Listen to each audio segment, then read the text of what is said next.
আসসালামু আলাইকুম বন্ধুরা, আজকে আমি নুডলস দিয়ে স্যুপ রান্না করব। এইটা হচ্ছে স্যুপের প্যাকেট, এই দেখেন এর ভিতরে আছে। এগুলো হচ্ছে এই স্যুপের গুঁড়া, দেখছেন? এগুলাই পেঁয়াজ, কাঁচামরিচ, তারপর আদা রসুন বাটা, টমেটো কুচি। আর এটা হচ্ছে গরুর মাংস।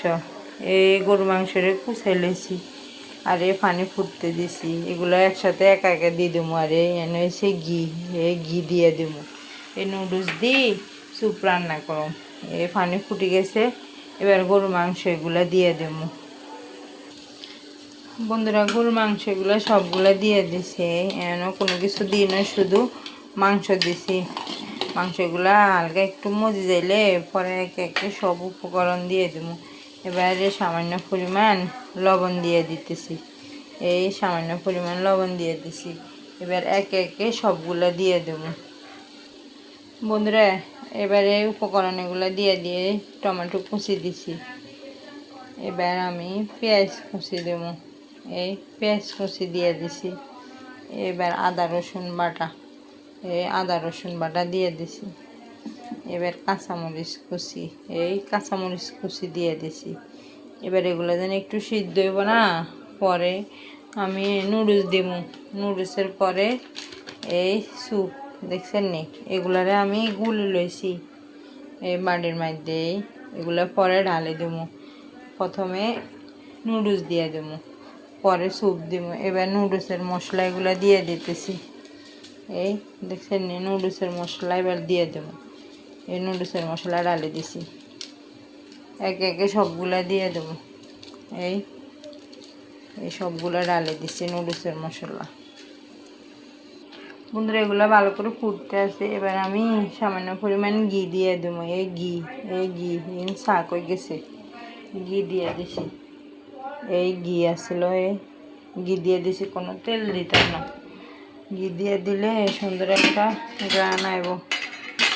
বাচ্চারা খাইব তো, ঘির গ্রানে খাইতে ভালো লাগবে। আর একটু যখন এই মাংসগুলো সিদ্ধ হয়ে যাব, পরে নুডলস দিয়ে দেবো। নুডলস দিতাম না, আর একটু সিদ্ধ হলে পরে নুডলস দেবো। বন্ধুরা, মাংসগুলো অনেকখানি সিদ্ধ হয়ে গেছে, নরম হয়ে গেছে। এবার নুডলস দিয়ে দেবো। আবার একটা ডিমও নিয়ে নিছে, এই ডিমেটা বাটিতে ভাঙি পরে দিয়ে দেবো। যখন সবগুলা দিয়ে দেবো উপকরণ একে একে, পরে সবার লাস্টে ডিমেটা দিয়ে দেবো। এখন নুডলস দিয়ে দেবো। মাংস সিদ্ধ হয়ে গেছে, এবার নুডলস এগুলা দিয়ে দেবো। বন্ধুরা, নুডলস এগুলো সবগুলো দিয়ে দিছে, ফুটতে আছে। মাংস মজে গেছে, এবার নুডলস দিয়ে দিছি। এবার আমি স্যুপ এগুলো গুলি রাখছি, যে স্যুপের মিশ্রণেগুলো এই গুলি রাখছি না, এগুলো সবগুলো ডালে দেবো। এই সবগুলো এনে ডালে দিছি।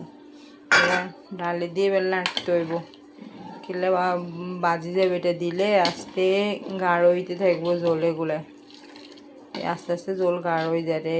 কালারটাও চেঞ্জ হয়ে গেছে, নুডলসের কালার চেঞ্জ হয়ে গেছে। এবার যেন এটা কতক্ষণ ফুটবো না, পরে ডিম ভাঙি লইছি, ডিম এগুলো দিয়ে দেবো। বন্ধুরা, স্বাদ বাড়ার বেলায় এনে ভিনেগার আছে না, এই দেখছেন নিয়ে 2 কাপ পরিমাণ একটু টক হয়ে বেলায় ভিনেগার দিয়ে দেবো। এই বাড়ির মধ্যে ডালি লইছি, এই ভিনেগার দিয়ে দিছি। এবারে হালকা পরিমাণে টেস্টি সল দিয়ে দিছি, যেন একটু স্বাদ বাড়ে যায়। আবার এই এনে 1 চামচের মতন চিনিও দিয়ে দিছি। যেন টক দিছি না, টক যেন বেশি যেন না হয়। দেখছেন নিয়ে জল একদম কমে আইছে। এবার ডিম এগুলা দিয়ে দেবো। ডিমগুলি রাখছি না, এগুলো দিয়ে দেবো। এই দেখছেন নি বন্ধুরা, ডিম এগুলো আস্তে আস্তে দিয়ে দেবো। এই ডিম এগুলো সব দিয়ে দিছি। বন্ধুরা, নুডলস এগুলো হয়ে গেছে, ডিম এগুলো ডালে দিছি। এই ডিম এগুলো ডালে দিছি, স্যুপে সুন্দর একটা কালার চলে আসছে। গাঢ় হয়ে গেছে, দেখছেন নি বন্ধুরা, অনেকখানি গাঢ় হয়ে গেছে। এবার চুলাটা বন্ধ করে দেবো।